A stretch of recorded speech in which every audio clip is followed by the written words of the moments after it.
Ya, bismillahirrahmanirrahim. Today, ya materinya masih sama tentang bangun datar yang sebangun. Ya, ini tandanya ya, lambangnya garis bergelombang. Ya, kita review dulu apa itu sebangun. Jadi dua bangun datar, entah itu segitiga atau persegi panjang atau persegi atau trapesium atau layang-layang dan lain sebagainya, dikatakan sebangun jika memenuhi dua syarat. Ya, salah satunya adalah, coba kita lihat, perhatikan angkanya ya. Di sini perbandingannya nih. Kan sisi yang bersesuaiannya sisi AB dengan PQ, ya kan? Sisi AC dengan PR, sisi BC dengan QR. Nah, kita lihat angkanya nih. 3, terus ini 6. Maka perbandingannya 1:2.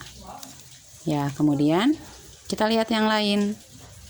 4 nih, sisi AC bersesuaian dengan 8.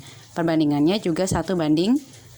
Kemudian yang BC 5 bersesuaian dengan QR 10. Ini juga 1:5.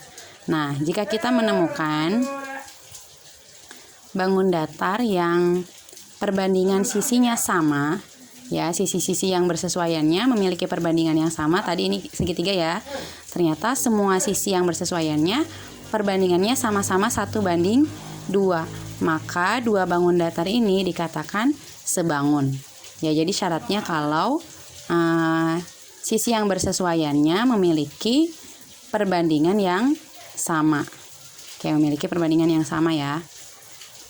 Dan syarat yang kedua sama seperti bangun yang kongruen, yaitu sudut yang bersesuaian sama besar. Misalkan ini sudut A maka sama dengan sudut P, sama besar ya. Sudut B sama dengan sudut Q, sudut C sama dengan sudut R. Oke, itu review aja. Kemudian kita akan membahas beberapa soal yang kemarin sempat dikerjakan ya. Ini juga menjadi tambahan penjelasan untuk teacher ataupun untuk student. Nah, misalkan number 1 nih.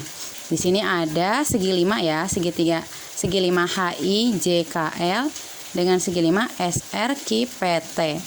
Nah, diketahui dua segi 5 ini sebangun. Oke, ini diketahui sebangun ya. Nah, ini ada keterangannya. Biasakan kalau ada keterangan di soal itu, maka kita pindahkan angka-angkanya to the picture. Ya, jadi kita pindahkan angkanya ke gambar. Likai sahlan biar mudah. Misalkan ini HI 3 cm. 3 cm kita masukkan HI 3 cm. Oke, PQ 6 cm. PQ 6 cm. Kemudian HL 5 cm. HL mana HL? Nah, HL 5 cm. Nah, yang ditanyakan apa? PT. Mana PT? Ini ya, PT. Oke, nah ini segi 5-nya mereka sebangun, hanya beda arah. Nih, ingat ya, ini yang runcingnya dari atas, ini runcingnya di bawah. Tapi berarti ya kita bisa searahkan. Kalau kira-kira mudah dengan disearahkan, berarti salah satunya digambar ulang biar jadi searah. Atau kalau kira-kira di sini bisa paham walaupun beda arah, berarti langsung kita kerjakan. Oke, misalkan ini patokannya ini ya yang runcing, berarti K ini dengan S ya. Jadi ini beda arah. Oke, kita pasangkan yang bersesuaiannya. HI bersesuaian dengan PQ. Kita lihat angkanya. Kita ingin mencari perbandingannya. Di sini HI-nya 3 dibandingkan dengan PQ-nya 6. Berarti berapa banding berapa? 1:2 kan? 3/6 sama dengan 1/2. Oke, kita tulis nih ya. HI per PQ-nya. HI-nya 3, PQ-nya 6. Berarti disederhanakan jadi ya, HI-nya 3, PQ-nya 6, sederhanakan jadi 1/2. Maka kalau dikatakan sebangun berarti sisi yang lain juga harus 1/2. Kayak yang ditanyakan PT. Kita lihat HL 5. Berarti PT berapa? Kan tadi perbandingannya 1:2. Berarti kalau di sini 5, di sini 2 kalinya. Berarti 2 kalinya dari 5, 10. Berarti jawabannya yang C. Oke, gitu ya, yang C.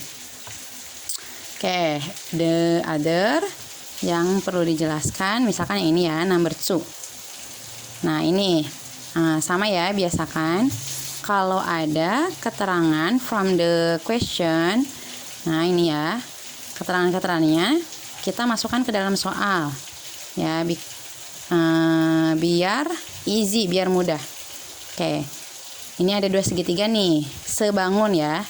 Segitiga yang sebangun. Nah, lihat, ini juga mereka hanya berbeda arah. Nih yang harus kita perhatikan, lihat nih ada simbol-simbolnya. Simbol di sudutnya, berarti dia sama dengan sudut yang lain yang satu gambar, berarti dia samanya dengan ini. Yang titik ini berarti samanya dengan titik juga. Gitu. Itu tandanya, lambangnya. Oke, kita masukkan angkanya. Jika besar sudut A, ini bacanya sudut, dan sudut C berturut-turut ada 50 dan 80. Berarti A 50. Masukkan ya. A 50 derajat. Kemudian C 80. C 80 derajat. Yang ditanyakan sudut E. Oke, yang ditanyakan ini kan. Nah, kita nggak bisa mencarinya langsung dari gambar yang ini. Apa nih ditanyakan sudut E. 50, 80 A, sudut C. Oke. Nah, kita bisa langsung cari di sini dengan memindahkan nih. Lihat tandanya. Yang tandanya begini, berapa besarnya? 50. Oke, pindahkan ke sini ya. Karena kan sudut yang bersesuaiannya sama besar.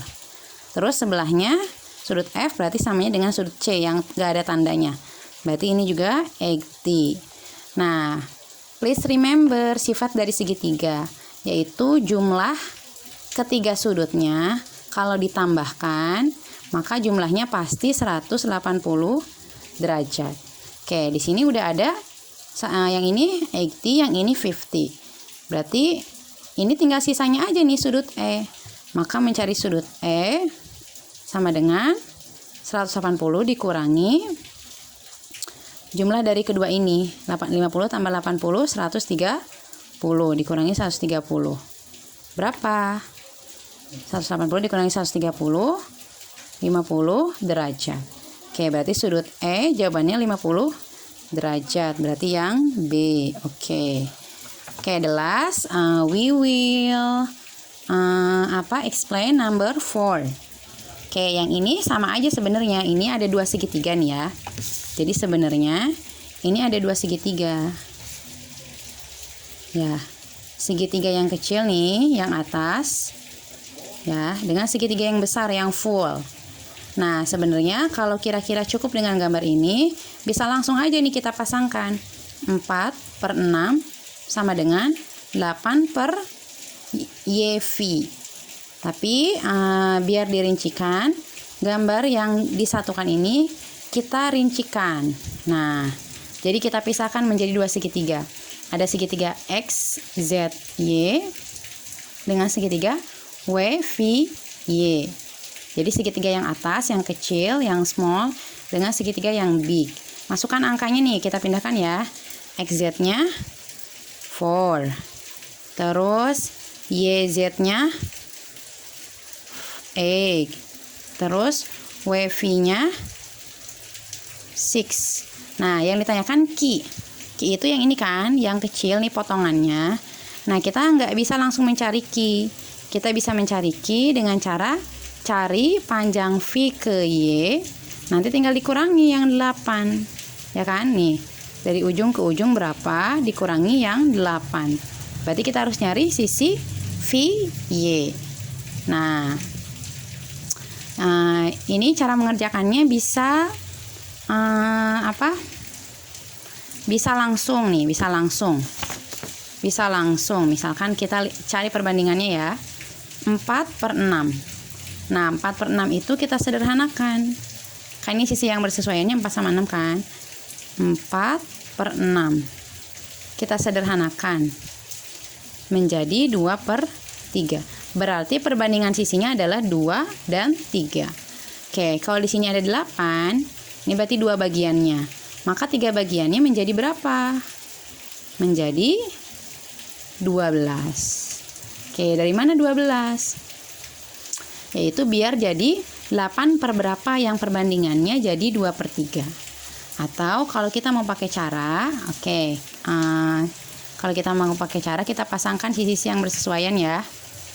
Berarti 4/6 sama dengan 8 per YV. Oke, kan kita belum tahu nih, ceritanya belum tahu yang 12 ya. Tadi kan yang tadi langsung nebak dari perbandingannya. Tapi kalau kira-kira pusing, karena perbandingannya 2/3, maka kita pakai cara manual. Oke, setelah ini biasanya caranya disilangkan. Berarti YV kali 4 sama dengan 6 kali 8. Oke, YV kali 4 sama dengan 6 times 8, 48. Maka mencari YV-nya 48.